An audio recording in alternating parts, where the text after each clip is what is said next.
When we cut fruit, a lot of people have different ways, and what I want to do is kind of show what, kind of the proper way of doing it, just so you're saving a lot of that of the meat. You're doing it the right way, and also showing you that there's different ways of cutting it and of using the product as well.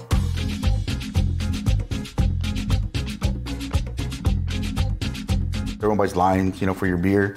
You cut them, not enough juice, right? You're like, oh, these limes are bad. Well, actually, it's just because you would cut them wrong. You cut them the way I showed you, you always have juice in them. When we go to the supermarket, we always find cantaloupe, we find pineapple, we find watermelon, right? And how do we clean it? By cleaning, I mean like how we peel it, how we de-seed it, all that fancy stuff. And the first thing you gotta remember is that we have to wash, you always have to wash your melons. Majority of melons are grown on the ground, right? And we have to think about manure, think about what's on the, you have no idea what happens. We get them at the supermarket, we take them home, everyone thinks, oh, they washed them, we'll be good, and once your knife penetrates that skin and goes to the meat of that fruit, you contaminated your fruit that you have, right? So it's real important that, that whatever you bring home, you do wash. So you have to think about shapes, right? Like in the whole fruit, right? It's round, but so we gotta do is we cut one end off first, right? So it's stable, so it's flat, right? So now it's not gonna move on us. Right? And then we do the other side as well, flat. Like when we cut stuff, like we have to make sure it's a flat surface, right? So like when we're cutting it, it's not moving on us. And it's crazy because once you could do that, then you can see like, man, it's a lot of green, right? So then, now that it's flat, what we're gonna do is we're gonna get our knife and we're gonna follow the shape of the melon. And don't be afraid if you cut too much off. I've done this for years and I still mess it up all the time. You just gotta make sure, like you see, like right there, we just got the ends off. I think that melons aren't perfectly like browned, so then all we're gonna do is we're gonna, right here where you see the greenness, that's where I put my knife at, and then we just follow it.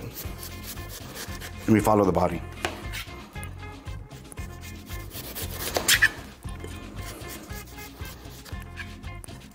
See, and we're trying to do, and the thing is that when you're going, you can see the green, so you try to make your knife follow that green part, right? And we're just following it with our knife. You do the same way with a mango, where we cut the ends off and just follow it with our knife, and then you'll have a clean mango as well. Oh, you don't peel a mango? I do that. See, and then these scraps, don't throw them away, because we could use these. See, and now, see, look, I've done this for years, and look, even I've done it. That's embarrassing. I wouldn't get hired anywhere, but that's not me. So then all we do is we get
Ooh, he must have gone to culinary school, right?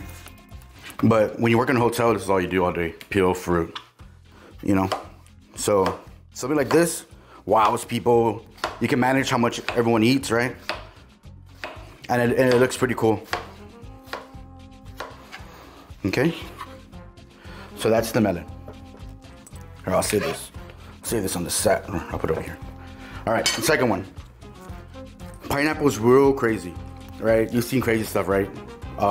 This guy I know, it's pretty weird. He said about taking pieces out, but you know, that guy doesn't know much about food.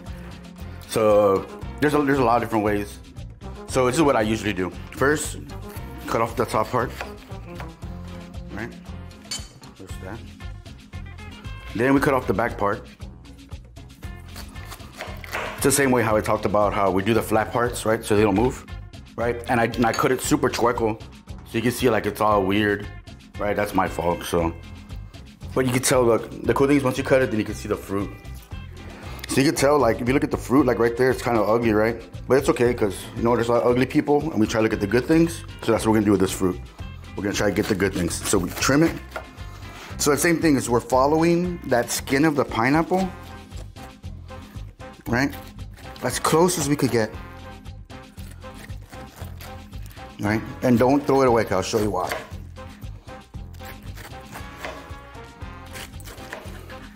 Okay. So then we got that. I got that. And then now you have this pineapple. It's all chueco again, like I said, 'cause it's all my fault. Look, you see these little guys right here? I call them the little pimples. That's me messing up again. No one's perfect, baby. All right, so now what we do is we're gonna get it like this. Cut it in half, right?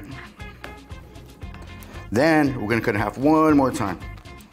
Right, so that's quarters. Right? And then you're gonna notice, right? We have it right here, right? The core. So then what we're gonna do is we're gonna come in at an angle and cut that bad boy out. Right? The core, you save it. There's a lot of flavor with the core and with all the rinds. I usually make like an alcoholic beverage with it. You know, with that core though, you know, we could grill the core and make something out of it.